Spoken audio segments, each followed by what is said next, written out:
Espace 2.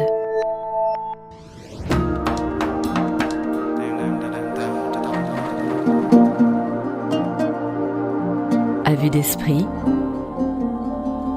Catherine Erard. Il menait sa vie à 200 à l'heure. Comédien, animateur radio, enseignant. Il courait partout et tout le temps. Et puis un jour, suite à un grave accident de moto, il fait une expérience qui va tout remettre en cause. Depuis, il est devenu prêtre. Near Death Experience, expérience de mort imminente. Toute cette semaine, à vue d'esprit se penche sur cette réalité troublante qui laisse entrevoir quelque chose de l'au-delà. Une série proposée par Evelyne Auberson et réalisée par Hélène Ichters. Evelyne Auberson, bonjour. Bonjour. Par des témoignages, des avis de scientifiques, nous allons cette semaine explorer une réalité, il faut bien le dire, troublante, les expériences de mort imminente, et ce, avec un accent particulier sur ce qui se passe après l'expérience. Oui, parce que dans ce type d'expérience, il y a souvent un avant et un après. L'après est sans doute tout aussi important, voire même plus important que l'expérience elle-même. On entend, c'est vrai, souvent des témoignages de personnes qui se voient sur le lit d'hôpital, par exemple, avec le personnel soignant qui s'agite autour de leur corps, alors qu'eux-mêmes ont le sentiment d'avoir quitté ce corps. Elles évoquent souvent cette fameuse lumière, le tunnel, assorti d'un sentiment d'amour universel. Ça, c'est un peu l'histoire classique qu'on entend souvent. Mais elle ne s'arrête pas là, cette histoire. Comment est-ce qu'on digère une telle expérience ? Qu'est-ce qu'on en fait ? Comment parler de cette réalité à son entourage ? Comment ne pas être pris pour un fou ou une folle ? C'est à toutes ces questions que nous allons, essayer de tenter de répondre. Et tout de suite, on commence par un témoignage, le témoignage de Vincent Lafargue. Alors, Vincent Lafargue a vécu une expérience de mort imminente en l'an 2000. Une expérience forte qui va l'amener à réfléchir sur le sens de sa vie et voire même à changer d'orientation. Lui qui était comédien à Genève, il est devenu prêtre en Valais. Il exerce en ce moment son ministère dans les paroisses de Lens, Chermignon et Montana-Village. Vincent Lafargue. Tout a commencé un soir de novembre 2000, une époque où je vivais à 200 à l'heure. J'étais à la fois comédien, à la fois animateur de radio un peu bénévole et à la fois prof parce qu'il fallait bien quand même manger un peu. Et mon rapport à Dieu se bornait très souvent à l'engueulade. C'est-à-dire que j'étais souvent là pour lui demander où il était lui, pourquoi le mal dans le monde, pourquoi telle chose dans ma vie, pourquoi telle chose chez mes proches. Et j'étais beaucoup moins souvent là pour lui dire merci ou pour prier tout simplement. J'avais 25 ans à l'époque et puis ce soir-là, je prends mon 2 roues pour aller à une répétition de théâtre et j'avais bien conscience qu'il commençait à y avoir beaucoup de choses parce qu'on ne peut pas mener ces trois métiers de front sans tôt ou tard en payer les pots cassés. J'étais fatigué, il y avait pas mal de stress, etc. Puis arrivé à un feu rouge, nous étions en ville de Genève, soir de novembre, petite pluie fine, légère brume. Arrivé à un feu rouge, je me mets à parler dans mon cœur, pas à haute voix, mais dans mon cœur à Dieu en disant ben oui, je sais bien que je vais trop vite, je sais bien que je fais trop de choses, je sais bien que ma vie est complexe. Il faudrait que je freine, mais je sais pas comment faire. Ma pièce de théâtre, on va la jouer dans 2 semaines, rien n'est prêt. Mes étudiants à l'école ont besoin de moi. La radio, c'est une passion, je continue. Bon, comment freiner ? Je sais pas. Et puis, me vient cette question, si tu es si malin, toi, et si tu existes vraiment, essaye voir de m'arrêter. Tout ça dans le fond de mon cœur, bien sûr, comme on peut réfléchir comme ça de temps en temps.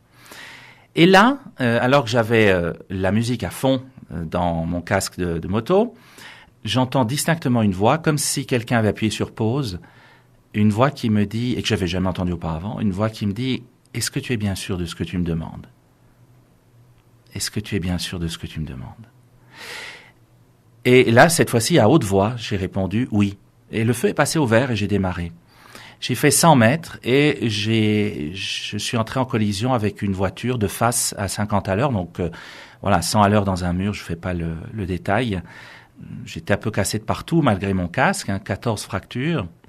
Et c'est en arrivant à l'hôpital, un peu après mon arrivée à l'hôpital, je crois, que j'ai fait un arrêt cardiaque, ce que les médecins m'ont évidemment dit après coup, mais j'en ai absolument aucun souvenir comme ça, mais les médecins m'ont expliqué 6 mois après que j'avais fait un arrêt cardiaque ce soir-là, parce que tout à coup, je leur racontais des choses qui leur paraissaient étranges.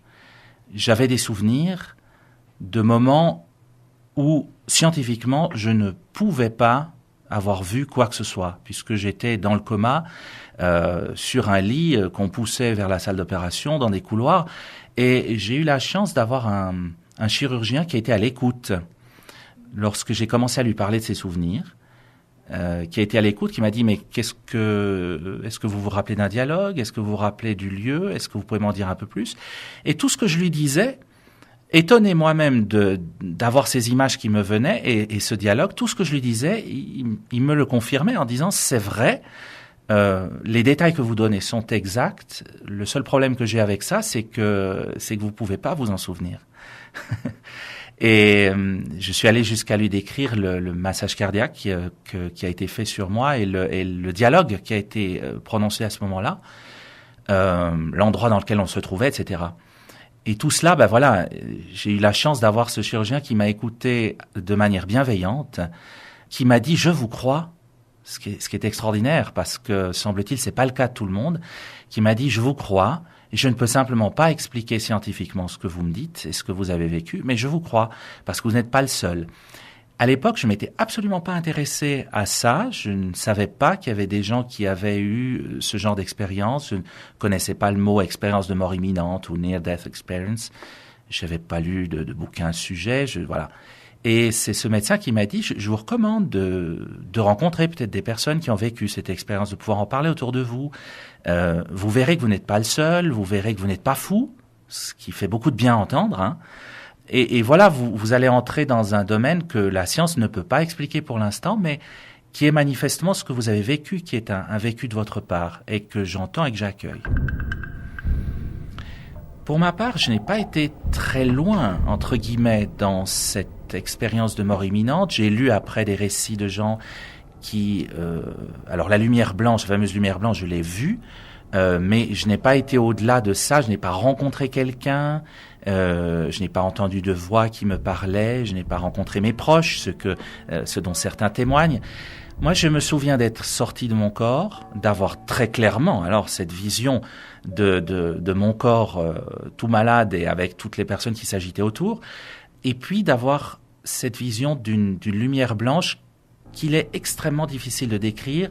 Sinon, la seule manière que j'ai trouvée, c'est de dire c'est plus fort que la lumière du soleil, beaucoup plus éblouissant que la lumière du soleil, mais en même temps, ce n'est pas éblouissant. C'est tellement agréable, doux, que l'on est attiré par cette lumière et qu'on a envie de la rejoindre. Et puis, toutes les douleurs, vous imaginez les quelques douleurs que je pouvais ressentir, toutes les douleurs s'effacent et on est dans un état de bien-être absolu. Alors évidemment, après, il y a un certain nombre de thèses scientifiques, on lit aussi d'autres choses, on lit des livres et des témoignages qui vont essayer d'expliquer scientifiquement ça, qui parlent de shoot du cerveau, au moment où il se sent mourir, est-ce que c'est ça qui provoque cette lumière blanche ? Moi, peu m'importe, quoi. L'expérience que j'ai vécue est magnifique, belle, elle m'a laissé une immense paix par rapport à la mort. Et ce n'est qu'après coup, encore une fois, que j'ai su qu'à ce moment-là, mon cœur ne battait plus. Donc, on peut pas forcément parler de mort clinique, c'est plus complexe que ça. On sait qu'il y a de nombreux paramètres qui rentrent en ligne de compte. Mais voilà, cette expérience, je l'ai vécue comme ça, sur le moment, et les souvenirs en sont revenus peu à peu.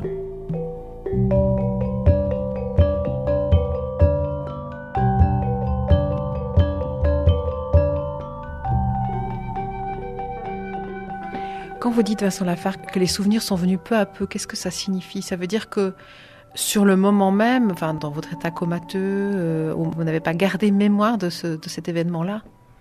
Oui, la mémoire est revenue effectivement peu à peu. Je sais que donc j'ai des souvenirs très précis de ce soir-là, de l'hôpital. Je sais que je suis parti plusieurs fois dans les pommes et revenu plusieurs fois à moi. Donc j'ai des souvenirs extrêmement précis qui restent. Mais les souvenirs de cette expérience-là sont venus peu à peu à mon esprit, sans que je les cherche. Et notamment à partir du moment où je suis retourné sur les lieux de l'accident et où quelque chose s'est débloqué. Je n'avais, comme beaucoup de gens, pas de souvenir du choc et de ce qui suivait. Même quelques secondes avant, le souvenir s'était effacé. Et au moment où je suis revenu sur les lieux de l'accident, c'est comme si on avait réenclenché un film en appuyant sur play et toute une série de choses sont revenues. Et puis, c'est au fur et à mesure de mes visites à l'hôpital, dans certains couloirs, que d'autres souvenirs sont revenus de ce soir-là. Alors, je l'explique pas, évidemment. Je sais pas pourquoi, comment. Pour moi, ça a pris quelques mois pour que ces souvenirs reviennent. J'allais dire, je peux jurer, c'est pas loin de ça. Je sais qu'ils sont ancrés en moi et que c'est quelque chose de vécu. Et puis, bien, il y a ce témoignage de ce chirurgien qui m'interdit de croire que c'est une affabulation. C'est-à-dire qu'évidemment, c'est la question que je me suis posée au départ. Quand ce genre de souvenirs vous reviennent, vous dites, mais j'ai inventé tout ça. Ou alors, j'ai dû en entendre parler, je m'en souviens plus, mais j'ai dû entendre parler quelqu'un d'un souvenir de la sorte et j'ai dû fabriquer des images. Le problème, c'est lorsque les images sont réelles et que le médecin vous dit, c'est exactement ce qui s'est passé, l'endroit où on était, la conversation qu'on a eue, mot pour mot. Alors là, ça devient difficile de se dire j'ai imaginé ça, quoi.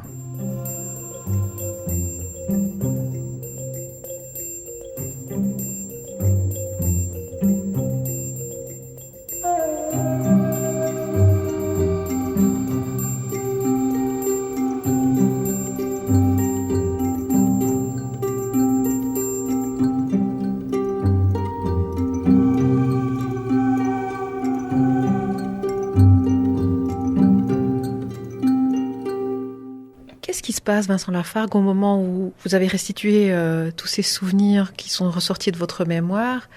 Qu'est-ce qui se passe dans votre vie? D'abord, c'est un choc. Quand on vous dit que vous êtes passé juste à côté de la mort, c'est un sacré choc. J'ai le souvenir, quand le médecin m'a dit ça, avec toute la douceur dont il était capable, d'avoir pris une batte de baseball dans la figure, quoi. On se dit, waouh, je suis passé si près que ça, je ne pensais pas. Et donc, ça enclenche une réflexion. Elle vient petit à petit, c'est pas sur le moment, elle prend des semaines à venir, mais on y repense, on se dit voilà, j'ai failli mourir, qu'est-ce que ça veut dire dans ma vie, qu'est-ce que ça veut dire de la valeur du temps, parce que quelque part, ça veut dire que j'ai une deuxième vie, d'une certaine manière, on parle pas de réincarnation bien sûr, mais une deuxième chance, une deuxième vie, mon cœur est réellement reparti, donc il y a un same player shoot again, si on veut, on parle en termes de flipper. J'ai une partie gratuite. Donc, qu'est-ce que je vais en faire? Et c'est la première interrogation, de se dire, qu'est-ce que je vais en faire? La deuxième interrogation, presque immédiate, et qui me réveille encore certaines nuits, c'est pourquoi moi, je suis encore là, alors que d'autres n'ont pas eu cette chance. Et ça, c'est une question très douloureuse à laquelle on n'a pas de réponse. Peut-être que j'ai encore quelque chose à faire, peut-être que je devais continuer, peut-être que... Bon, comme croyant, et vu le dialogue, entre guillemets, que j'avais eu dans le casque avant, qui m'est revenu alors lui assez rapidement, comme croyant, on se dit, est-ce qu'il y a une volonté là derrière? Est-ce qu'il y a quelqu'un? Est-ce qu'il y a une main invisible, pour reprendre les termes de Bertrand Piccard? Est-ce qu'il y a... Je sais pas. Est-ce qu'il y a quelqu'un? Est-ce qu'il y a quelque chose? Est-ce qu'il y a une volonté, un destin? Bon. Puis on évacue assez rapidement ce genre de choses, en disant d'abord, ma vie, elle est ce que j'en fais. J'ai forcément une vocation, tout le monde en a une. Tout le monde n'a pas forcément un métier, mais une vocation, tout le monde en a une. Donc j'ai forcément une vocation. Maintenant, quelle est-elle, cette vocation? Il me semblait l'avoir trouvée. Est-ce que c'est si évident que ça? Bon. Et puis, on passe, dans mon cas, 2 ans à réfléchir. Alors, 2 ans pendant lesquels j'ai repris mon travail, j'ai recommencé à donner des cours, j'ai recommencé un petit peu de théâtre de manière un petit peu plus calme, ça calme quand même sacrément ce genre d'expérience. Et puis la réflexion passe inévitablement, je m'en suis rendu compte avec d'autres personnes que j'ai rencontrées, par comment est-ce que je peux être au service des autres. Il y a cette soif, tout à coup, d'être au service des autres. Alors qu'auparavant, je vous prie de me le croire, j'étais parfaitement égocentrique. J'ai malheureusement pas complètement changé, mais il y a quand même un petit mieux.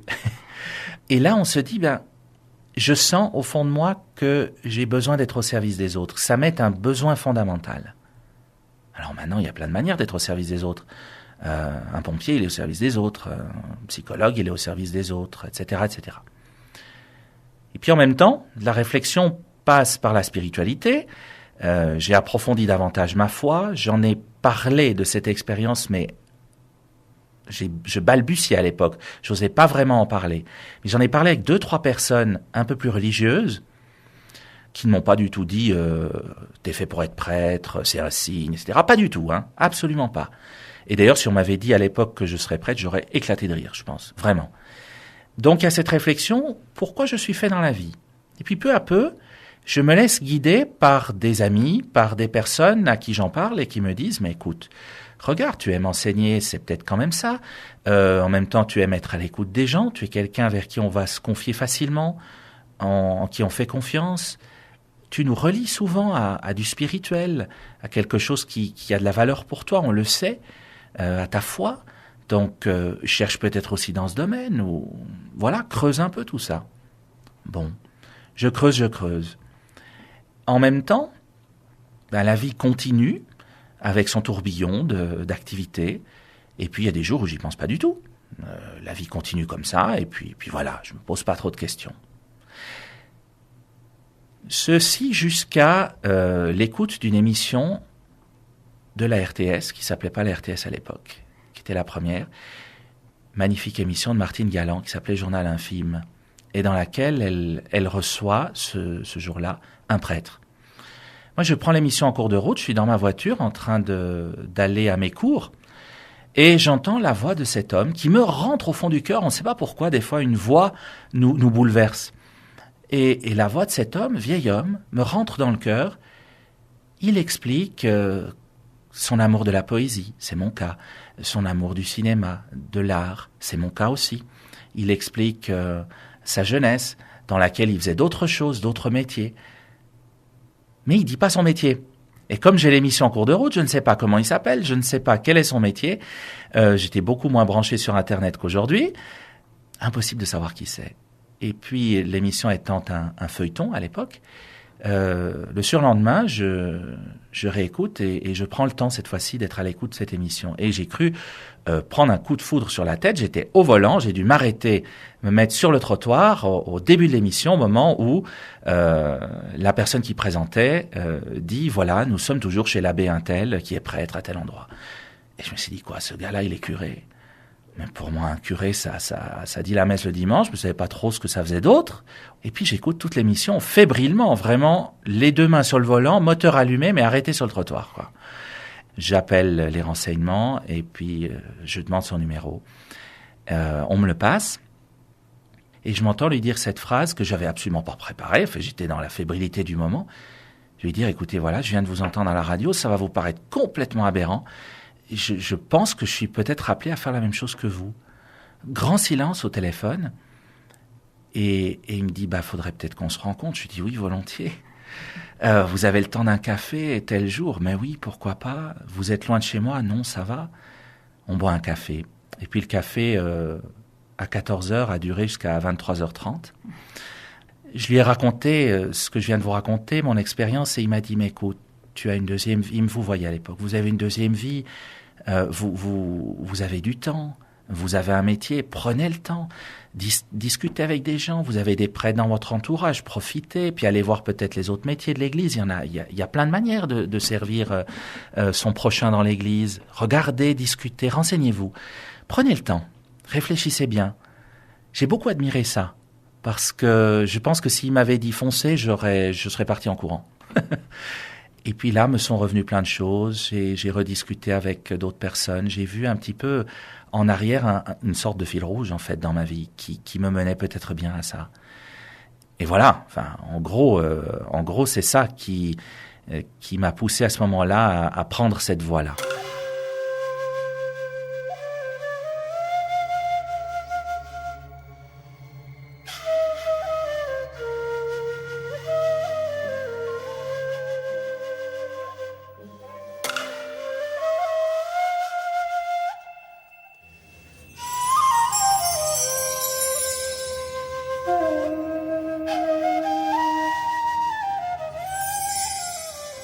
aujourd'hui que vous êtes prêtre, vous avez fait vos études, vous êtes prêtre, Vincent Lafargue, est-ce que c'est plus facile, quelque part, d'être croyant avec une telle expérience ? Je crois qu'en tout cas, pour moi, cette expérience est un socle où affermit ma foi, c'est évident. Ensuite, elle m'a poussé à m'intéresser à d'autres personnes qui ont fait des expériences similaires et de m'intéresser davantage au surnaturel ou au mystique dans ma propre foi, alors qu'auparavant, j'étais vraiment un rationnel. Donc cela assoit et affermit ma foi, certainement, et mon lien, mon rapport à Dieu. Mais en même temps, c'est aussi un questionnement constant. De me dire, tu as eu la chance d'avoir une deuxième vie, qu'est-ce que tu en fais ? Et je suis souvent extrêmement dur avec moi-même en me disant, mais regarde le temps que tu perds, regarde les futilités auxquelles tu t'adonnes. Tu as la chance d'avoir cette deuxième vie, mais fais-en quelque chose de plus riche encore.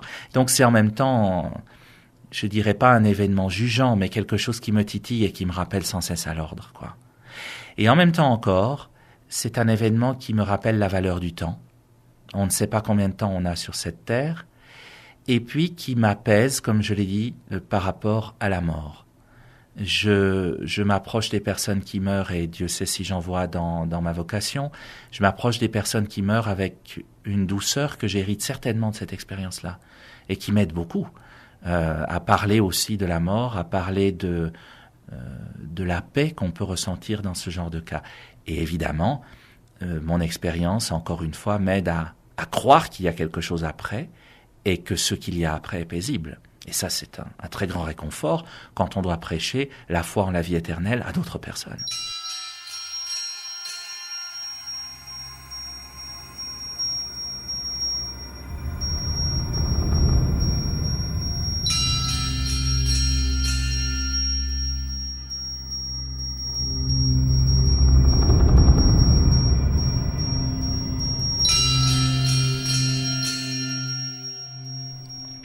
Cette expérience, Vincent Lafargue, vous donne quelque part, on le sent, une forme de responsabilité. Vous avez eu la chance d'avoir une deuxième vie, vous devez en faire quelque chose. Est-ce qu'il n'y a pas le risque, quelque part, une espèce de course en avant qui reproduit quelque part ce que vous étiez avant même cette expérience ? Alors, il y a un freinage constant chez moi.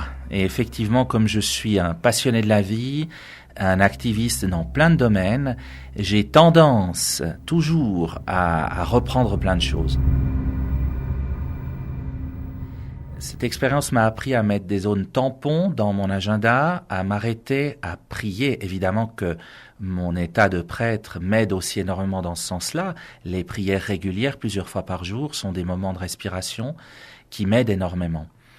Une responsabilité aussi de dire aux autres: ne courez pas après du vent, n'allez pas trop vite dans la vie. Prenez le temps de respirer, prenez le temps de vous arrêter. Notre vie, surtout dans notre monde occidental, pour beaucoup de gens, est une vie de cinglés. Prenez le temps de freiner, écoutez une belle musique, regardez un beau paysage, arrêtez-vous. Ça, je crois que c'est une responsabilité que je prends très à cœur. Je le dis beaucoup autour de moi. Malheureusement, je ne suis pas un très bon élève. Il y a un paradoxe, vraiment. À la fois de vouloir prendre du temps, de vouloir s'arrêter, de freiner, et puis de vouloir mordre la vie à pleines dents. Voilà. Il y a une autre responsabilité qui me tient à cœur. Pendant les 2 années qui ont suivi mon accident et mon expérience, j'en ai quasi pas parlé. J'ai ressenti, comme beaucoup de gens, le besoin d'en parler, et en même temps avec une très grande angoisse, parce que lorsqu'on en parle et que vous tombez sur quelqu'un qui, en face de vous, prend ça à la rigolade, ou vous dit « ouais, mais c'est des histoires », ça blesse très profondément quand on ne se sent pas reconnu dans ce qu'on a vécu. Alors j'ai eu la chance de tomber sur un médecin qui m'a accueilli, j'ai eu la chance de tomber sur d'autres personnes qui m'ont écouté, mais petit à petit s'est dessinée la responsabilité d'en parler plus loin. Et je suis régulièrement invité par des jeunes ou par des écoles à en parler. Je le fais rarement. Et c'est la première fois que je le fais comme ça sur les ondes d'ailleurs. Je le fais très rarement parce que chaque fois je m'arrache les tripes. J'ai pas l'air, mais ça vient du plus profond de moi et j'en ressors jamais indemne finalement. Et en même temps, à chaque fois, il y a un petit signe, il y a quelqu'un qui m'a entendu, qui me téléphone après, qui me dit « écoutez, merci, continuez à le faire ». Et je continue à le faire aussi pour ces raisons-là, en me disant j'ai la responsabilité de témoigner de quelque chose qui m'est arrivé, qui peut changer la vie des gens, qui peut rassurer ceux qui ont vécu quelque chose de semblable en leur disant vous n'êtes pas fous, et qui peut aussi faire réfléchir ceux qui vivent à 200 à l'heure comme je le vivais avant.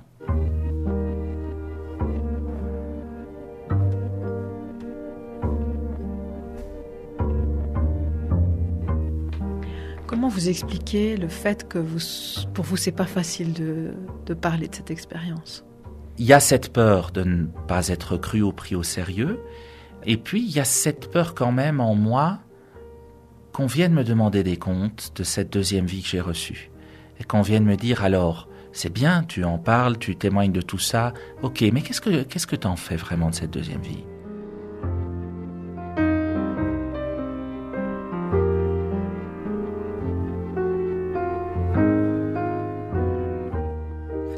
Le témoignage de Vincent Lafargue, prêtre en Valais, qui nous racontait sa vie après son expérience de mort imminente. C'est impressionnant, Evelyne Auberson, ce sentiment de responsabilité face à ce qu'il appelle sa deuxième vie. Et en même temps, c'est un sentiment qu'on retrouve assez souvent chez les personnes qui ont vécu une expérience de mort imminente. Par contre, ce qui est moins évident, c'est d'en trouver tous les aspects positifs dans sa vie. On le verra demain, c'est une expérience qui remue beaucoup et de retrouver un équilibre par la suite, c'est vraiment très difficile. Mais pourquoi est-ce que c'est si difficile ? Eh bien, parce que certaines personnes ne s'en remettent pas, parce qu'elles ne trouvent pas d'oreilles attentives et bienveillantes à leur récit, parce qu'elles n'arrivent pas à l'intégrer dans leur vie, parce qu'il y a une sorte de hiatus entre ce qu'elles vivent et ce qu'elles souhaiteraient vivre. C'est très complexe et on va le voir demain avec un entretien avec Sylvie Détiola. Elle est la directrice de l'Institut suisse des sciences noétiques qui mène justement des recherches sur le sujet. Et puis on peut préciser que via notre page internet, vous pouvez accéder au site de Vincent Lafargue.